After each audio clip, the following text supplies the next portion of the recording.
Salam sejahtera tuan-tuan dan puan-puan yang saya hormati sekalian. Jadi hari ini saya nak mengajak tuan-tuan dan puan-puan kepada satu persoalan yang khusus yang memang menjadi sebab kenapa saya kerap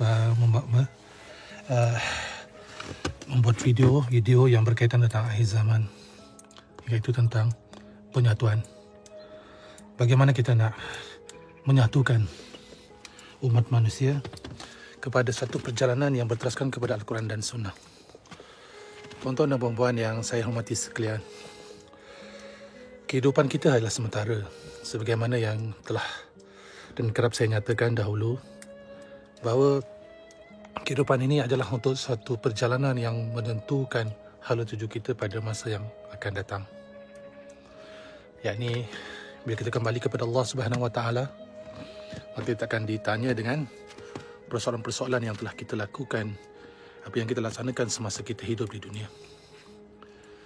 Jadi saya terlebih dahulu ingin mengatakan banyak terima kasih kepada tuan-tuan dan puan-puan yang tak putus-putus berhubung dengan saya, yang bertanya dengan saya berbagai-bagai perkara. Namun sekali lagi ingin saya jelaskan, saya bukan guru kepada sesiapa dan saya bukanlah ustaz ataupun ahli agama.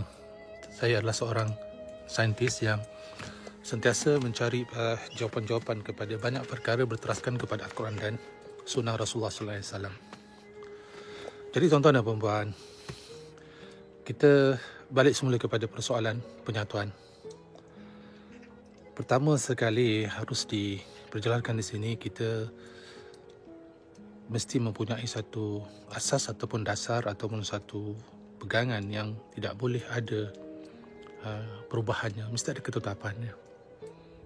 Apakah ketetapannya? Yakni kita harus kembali kepada Allah atas segala perkara, jangan disekutukan Allah atas apa juga situasi,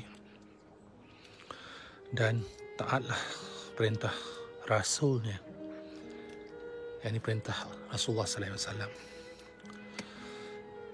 Saya perhatikan banyak sangat persoalan-persoalan yang datang kepada saya, bertanya tentang kitab itu, kitab ini, kisah itu, kisah ini, daripada Injil lah, daripada Bible dan bagai-bagai lagi. Saya ingin jelaskan di sini tuan-tuan dan puan-puan, dah ada dalam Al-Quran tu sangat-sangat jelas, sangat-sangat kukuh, yang boleh kita baca dengan rasa tanpa ragu-ragu bahawa Al-Quran adalah pelengkap kepada segala kitab-kitab yang telah dikeluarkan terlebih dahulu, daripada Taurat, Zabur, Injil. Semua itu telah disempurnakan dengan adanya Al-Quran. Maka di sini tuan-tuan dan puan-puan, kenapa kita masih lagi merujuk kepada perkara yang selain daripada Al-Quran? Lalu kita berkata sebab dalam kisah Bible dia lebih lengkap, dia lebih banyak lagi kisahnya berbanding dengan Al-Quran. Jadi kalau itu yang kita katakan tuan-tuan dan puan-puan, ingat apa yang saya katakan awal tadi, jangan sekutukan Allah. Maka kita katakan Bible, kitab yang lain lebih sempurna daripada Al-Quran. Nanti akan dibalas pula. Kan memang Bible dah diterima. Tadi Pak juga beritahu bahawa ada kitab-kitab awal yang sempurnakan Al-Quran. Jadi saya masukkan di sini tuan-tuan dan puan-puan, Bible ataupun Injil yang sebenar-benarnya tu adakah masih wujud pada hari ini? Yang dikatakan gospel tu masih wujudkah hari ini? Sedangkan di kalangan orang-orang Kristian sendiri, mereka masih lagi mempersoalkan banyak perkara yang tidak mempunyai satu kesatuan yang khusus. Mereka masih lagi mempersoalkan banyak perkara yang tidak ada kesatuan yang khusus. Dalam arti kata lain, mereka juga masih banyak persoalan-persoalan yang tidak jelas.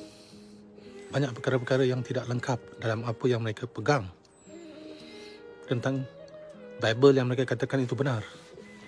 Lalu kita yang telah diberikan oleh Allah Subhanahu Wa Taala jawapan yang khusus daripada Al-Quran, kita letakkan diri kita pada perkara yang masih lagi menjadi persoalan yang telah dilengkapkan pula, yang dinyatakan oleh Allah Subhanahu Wa Taala, disempurnakan dengan Al-Quran. Jadi yang dah disempurnakan berarti belum sempurna. disempurnakan, maka di situ datangnya Al-Quran. Maka Al-Quran sepatutnya menjadi rujukan sepenuhnya kepada apa juga pengkajian dan juga perjalanan permasalahan hidup kita ataupun pelaksanaan hidup kita. Jadi kita nak dapatkan perkara-perkara yang akhirnya mendatangkan manfaat bagi diri kita dan sekeliling. Bukan menceritakan kisah-kisah, ya, ada naga sana, ada rimau sini, ya, ada raja sana, ada raja sini. Akhirnya nanti tuan-tuan dan puan-puan balik, adakah perkara begitu ada dalam Al-Quran? Adakah itu yang berlaku kepada Rasulullah SAW? Menolak kebatilan itu harus dengan rasa penuh hikmah dan penuh dengan kebijaksanaan. Jangan kita menghukum sesiapa dengan menyatakan, oh engkau tak betul sebab engkau tak ikut cara aku. Tetapi kita harus meletakkan realiti, bawa faktanya, bawa praktikalnya. La ilaha illallah Muhammadar Rasulullah. Bila kita dah lafazkan syahadah la ilaha illallah Muhammadar Rasulullah, maka kenapa kita berpegang kepada yang lain? Tetapi kita letakkanlah perkara-perkara itu, oh sebenarnya kita hendaklah berlandaskan Al-Quran dan Sunnah. Kita sebut perkataan itu, tapi pelaksanaannya berbeza. Sebab saya perhatikan ramai sangat yang bertanya dengan saya, sebutnya kita berpandukan Al-Quran, berpandukan Al-Quran. Tapi bila saya lihat pernyataan-pernyataan yang diberikan kepada saya, ditunjukkan Bible, daripada King James lah, daripada itulah dan sebagainya, macam-macam. Jadi saya kalau saya sebut nanti kan saya pun jadilah golongan yang menghukum. Jadi saya tidak mahu menghukum sesiapa dalam soal ini. Tadi saya mengajak tuan-tuan dan puan-puan, ya, tuan-tuan dan puan-puan untuk berfikir dengan rasional dan jangan cepat menghukum sesiapa sekalipun. Saya tidak lagi meletakkan sesiapa pun atas dasar menghukum betul atau salah. Saya katakan berfikir, berpandukan Al-Quran, berpandukan Sunnah. Apa juga yang tidak ada hubungan dengan Al-Quran dan Sunnah, maka itu bukan prinsip saya. Dan itu bukan perjalanan yang ditinggalkan Rasulullah SAW. Itu yang saya katakan. Namun untuk menyatakan nama dia sekian, orang ni sekian, itu bukan hak saya dan bukan hak kita sebagai manusia. Itu mutlak milik Allah Subhanahu Wa Taala. Meletakkan hukuman kepada sesiapa yang dia kehendaki, itu urusan Allah.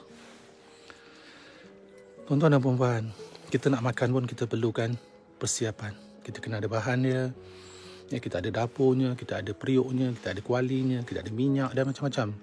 Maka semua itu perlu ada proses yang perlu kita lakukan terlebih dahulu. Dapatkan bahan-bahannya, ya, dapatkan peralatan-peralatannya, baru kita boleh masak. Dan masak juga ada caranya. Kemudian dah siap, barulah dihidang, barulah boleh dinikmati makanan tersebut.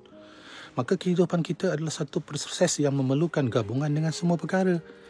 Maka dia menjadi harmoni. Daripada harmoni itu, maka lengkaplah perjalanan kita kepada pelaksanaan tanggungjawab sebagai umat Muhammad sallallahu alaihi wasallam.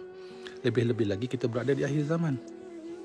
Saya minta maaf lah, saya terpanggil untuk bercakap perkara ini kerana ramai sangat yang bertanya dengan saya perkara-perkara yang, tak maaf lah, yang bagi saya tak masuk akal, yang tak boleh diserap. Dah berulang kali dah saya terangkan dalam video-video saya yang terdahulu ni, cerminan Rasulullah. Tapi ini dibawa kisah-kisah yang jauh daripada Al-Quran dan Sunnah Rasulullah.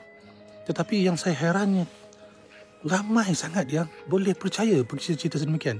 Kenapa nak ambil jalan singkat, tuan-tuan dan puan-puan? Rasulullah SAW berdakwah melalui perjalanan yang sangat sukar, berpuluh tahun, ya, dalam keadaan dunia yang tidak menerima beliau, sekelilingnya tidak menerima beliau. Maka dia tidak pernah putus asa, usaha lagi. Tidak ada jalan mudah. Tidak ada bercerita mendabikkan diri aku yang tahu, bapa aku yang keturunan yang begini, keturunan begitu. Kerana keturunan tidak menjamin sesiapa, tuan-tuan dan puan-puan. Siapa Abu Jahal? Keturunan juga kan dengan Rasulullah. Ramai lagi musuh-musuh di kalangan mereka itu yang sebenarnya hampir berada diri kita. Kisah Nabi Nuh sendiri contohnya. Siapa yang menolak beliau? Jadi bila kita menyebut tentang keturunan ini, tidak akan menjamin kita dalam apa juga perkara. Yang akan menjamin atas pelaksanaan kita, hubungan kita dengan Allah Subhanahu Wa Taala. Apa yang kita lakukan berdasarkan kepada apa yang telah Dia perintahkan kepada kita. Tuan-tuan dan puan-puan, cuaca sejuk sikit lah kat sini, kat luar. Sepanjang minggu ni di Istanbul ni cuaca agak ekstrim sejuknya. berubah-ubah. Kalau ikutkan jangkaan bulan 3 tak ada salji, ni turun salji balik. Okey, balik kepada perkara tadi. Balik tentang penyatuan. Maka kita nak bercerita tentang penyatuan. Bila kita bercerita tentang penyatuan, mesti ada sesuatu yang boleh dan pasti menjadi sebagai suatu titik penyatuan. Contohnya kita pergi ke Mekah, kita mengerjakan haji, maka Mekah atau Kaabah itu adalah titik menyatukan sekalian umat manusia. Ambil itu sebagai satu metafornya pada yang tak faham.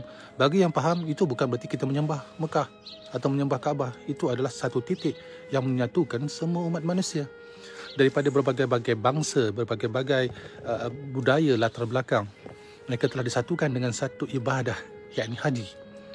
Di satu tempat yang mana semuanya sama, diberikan satu amalan yang sama, satu perkara yang sama, berpakaian pun yang sama ihramnya. Maka lihat di situ, faktor penyatuan itu perlu ada satu konsesi yang jelas, mesti ada sesuatu yang bersifat empiricalnya, harus diterjemahkan dengan satu perkara yang mempunyai prinsip-prinsip yang khusus. Jadi nak menyatukan, mesti ada sesuatu ataupun formula yang boleh kita gunakan untuk penyatuan. Maka di sini datangnya Al-Quran. Maka di sini peranan Rasulullah SAW menyatukan pada waktu beliau, iaitu masyarakat di sekelilingnya. Menyatukan dengan perkara yang sama. Apa dia? Iaitu penyembahan, penyerahan diri kepada Allah. Satukan itu dulu. Tauhidnya mesti disamakan dulu. Hablum minallah, hubungan dengan Allah. Maka bagaimana dilaksanakan penyatuan itu? Maka wujudlah hubungannya dengan sesama manusia. Maka datanglah hablum minan nas. Hubungan Rasulullah dengan sekeliling beliau, dengan keluarganya, dengan sahabat-sahabatnya, dengan kawan-kawan di sekelilingnya, dengan masyarakat di sekelilingnya. Maka beliau satukan dengan satu perkara, iaitu menyamakan apa juga perbezaan dengan hasasnya bertauhidkan kepada Allah Subhanahu Wa Taala. Tak ada buat benda yang pelik-pelik. Tak ada cerita kepala naga, kepala apa, tak ada. Dia tak ada cerita akan datangnya emas besar mana sebesar sini untuk menjadikan kita kaya. Dia suruh kita berusaha dengan tulang 4 karat yang Allah beri, dengan akal yang Allah berikan. Maka gunakanlah dengan sebaik-baiknya.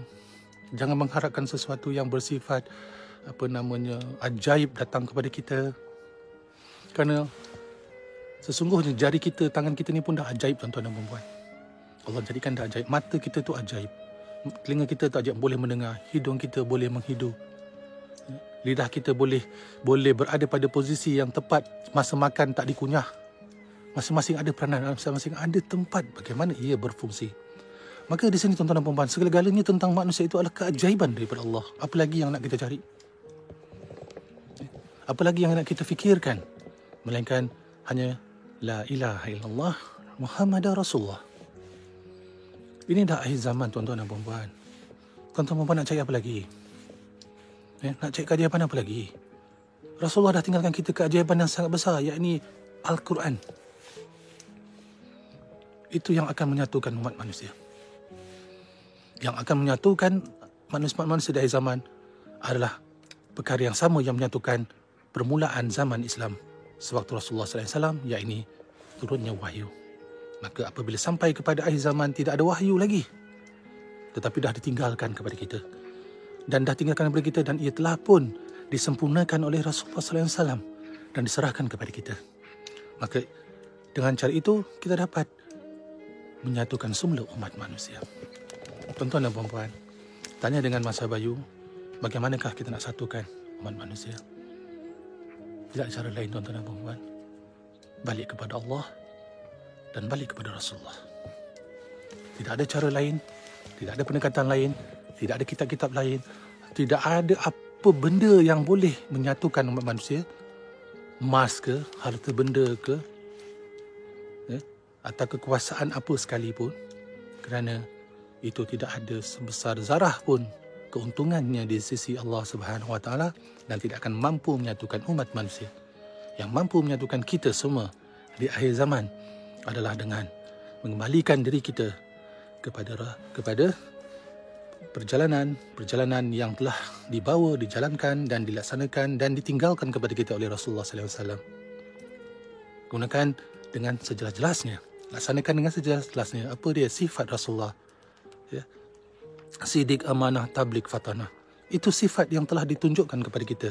Dan itu membawa persoalan-persoalan yang kerap berlaku pada zaman ini, iaitu tentang akhlak, tentang moral. Itu pun dah ditunjukkan oleh Rasulullah. Kita nak cari akhlak daripada siapa lagi? Daripada sifat mana lagi harus kita kembalikan sifat-sifat tersebut? Kita ambil kesombongan, ya, bila bercakap itu dengan keriakan, oh aku tahu, engkau tak tahu. Ini bukan cara kita membawa penyatuan. Ini kita meletakkan perpecahan di kalangan lebih ramai lagi. Dahlah kita lemah, tidak memiliki apa-apa. Yakni orang Islam hari ini tidak memiliki apa-apa, tuan-tuan dan puan-puan. Jangan cakap pada saya perkara yang sebenarnya benda itu tidak wujud. Contohnya, kita kata orang Islam kita kuat pada hari ini. Tunjukkan saya di mana. Kekuatannya hanya pada semangat. Ya? Kekuatannya pada lafaz. Tapi pada pelaksanaan, saya bercakap kerana saya berjalan, tuan-tuan dan puan-puan. Ya. Belum lagi saya lihat mana-mana tempat di dunia ini yang mempunyai satu ketetapan khusus untuk diterjulang. Maka Islam itu dah memang benar-benar kukuh kuat. Belum ada lagi. Jadi, terima realiti. Kita kena kembalikan penyatuan Islam itu tadi yang saya katakan, bukan dengan mengumpul sesiapa dalam satu kelompok. Ya? Bukan kita mencari mana-mana kelompok yang katanya menghimpunkan umat Islam. Tidak. Kita kembalikan cari hidup kita, way for life kita. Rujukan kita kepada Al-Quran dan Sunnah. Itu saja. Tidak ada Nabi baru, tidak ada lagi Rasul baru, tidak ada sesiapa yang akan dapat meletakkan posisi pada kita di akhir zaman, kerana dah tidak ada lagi. Rasul dah tak wujud lagi selepas Rasulullah. Beliau adalah penutup kepada sekalian Nabi, sekalian Rasul. Maka di sini soalnya pada kita, tuan-tuan dan puan-puan, kita nak penyatuan atau tidak? Maka nak cari penyatuan yang bagaimanakah yang boleh kita rujuk, melainkan apa yang telah ditunjukkan oleh Rasulullah SAW, sehingga akhirnya Islam menjadi salah satu daripada penyataan tauhid, cara hidup, way of life, ad-din, yang ada tak kurang daripada 1 bilion manusia di seluruh dunia, yang telah menyatukan berbagai-bagai bangsa, berbagai-bagai budaya latar belakang dengan kalimah La ilaha illallah Muhammadur Rasulullah. Penyatuan apa lagi kah yang ingin kita cari? Jadi apa yang ingin saya jelaskan kepada tuan-tuan dan puan-puan, tolonglah ya, bila bertanya dengan saya tu, saya bukan marah, tidak. Tapi saya terkilan. Saya dah berulang kali saya sebut dalam video saya, dan tak kurang 100 video saya tentang persoalan hubungan kita dengan Allah, hubungan kita dengan Rasulullah. Tapi masih lagi datang kepada saya, ada yang nak mengajar saya, Tuan Pal kena terima hakikat bahawa kita ada kitab-kitab lain yang lebih lengkap, yang boleh melengkapkan apa yang ada dalam Quran. Na'udzubillah min zalik. Subhanallah, saya tidak mahu terlibat, saya tidak mahu berada dalam lingkungan mereka yang berkata sedemikian. Sesungguhnya saya takut kepada Allah. Saya tidak mahu jadi makhluk yang akan dilaknat oleh Allah kerana mempersekutukan Allah dengan perkara-perkara yang tidak jelas. Dan itu adalah satu dosa yang tidak akan Allah ampunkan, tuan-tuan dan puan-puan. Tak takut ke? Tak takut ke kita berada dalam satu tempat yang kekal abadi, dalam kesiksaan, dalam azab? Dan Allah telah bersumpah dalam Al-Quran, tidak ada mana-mana makhluk yang akan dapat mampu menahan azab Allah bila tiba masanya. Berarti masuk saja neraka jahanam, maka jahanamlah segala-galanya. Tidak ada satu makhluk yang boleh tahan azab yang ada di dalam neraka jahanam.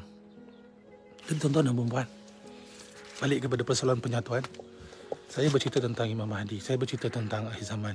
Tujuannya apa? Tujuannya penyatuan. Bukan tujuannya untuk mencari seseorang itu dan menggelar seseorang itu, dialah Imam Mahdi, dialah dan sebagainya. Itu urusan Allah, urusan gaib itu milik Allah. Saya telah lafazkan dengan jelas di dalam setiap video saya, pernyataan-pernyataan Al-Quran daripada Allah. Apabila ditanya pada kamu tentang persoalan-persoalan gaib, maka itu urusan Allah. Kita tak tahu. Kecuali mereka-mereka yang diberikan oleh Allah pengetahuan itu pun sedikit. Siapa orang itu? Itu urusan Allah. Dan pasti di peringkat yang tertinggi adalah Rasulullah. Tidak ada lagi yang lebih mendahului Rasulullah dalam soal keilmuan berkait tentang sekalian alam. Ini tiba-tiba adalah ceritanya tentang itulah, tentang naga putih sanalah, naga merah sanalah. Kena ada daripada Raja Langit turun ke bumi dan sebagainya. Na'udzubillah min zalik. Saya minta maaf lah tuan-tuan dan puan-puan, bukan saya nak menghina. Saya bukan nak menghina, tapi saya nak mengajak. saya nak mengajak pada tuan-tuan dan puan-puan, tarik nafas, tarik nafas, dan istighfar banyak-banyak. Astaghfirullahalazim, allazi la ilaha illa huwal hayyul qayyum wa atubu ilaih. Kenapa? Allah Subhanahu wa taala tidak boleh disekutukan dengan apa-apa sekalipun. Ingatlah, inna lillahi wa inna ilaihi rajiun. Datang daripada Allah, kembali kita kepada Allah. Saya memberikan peringatan atas apa yang saya lalui dalam kehidupan saya, meletakkan begitu banyak proses yang saya sendiri tidak berani lafazkan betul atau salah. Kenapa? Kerana banyak perkara lagi saya tak tahu. Tapi apa yang saya tahu, saya akan lafazkan dengan sepenuh jiwa raga saya, dan tidak ada satu pun pengurangan dalam aspek apa sekalipun. Apakah perkara tersebut? Yakni apabila sampai pada persoalan penyatuan umat manusia, maka jawapannya yakni kembalikan mereka kepada Al-Quran dan sunnah Rasulullah sallallahu alaihi wasallam. Semoga apa yang saya sampaikan ini jelas kepada tuan-tuan dan puan-puan yang bertanya, yang ingin bertanya, tidak ada masalah, tetapi jangan cuba membawa cerita-cerita madah, cerita-cerita yang membawa kita kepada masalah. Sesungguhnya manusia itu sentiasa lemah, kembali kita kepada Allah dengan jelas adanya rahmah. Rahmah itu datang daripada Allah kepada junjungan besar kita Nabi Muhammad sallallahu alaihi wasallam. Maka salam dan selawat kita kepada beliau, kembali kita kepada pelaksanaan kita sebagai umat Muhammad di akhir zaman tanpa meletakkan sedikit pun kebatilan. Maka selamatlah dunia akhirat untuk diri kita, untuk anak-anak isteri kita, keluarga kita dan semua umat manusia, dan bertemu kita dengan rasa bahagia dan rasa penuh kesenangan di sisi Rasulullah sallallahu alaihi wasallam sampai di tempat yang telah dijanjikan. Assalamualaikum warahmatullahi taala wabarakatuh. Daripada saya, Mas Abayu.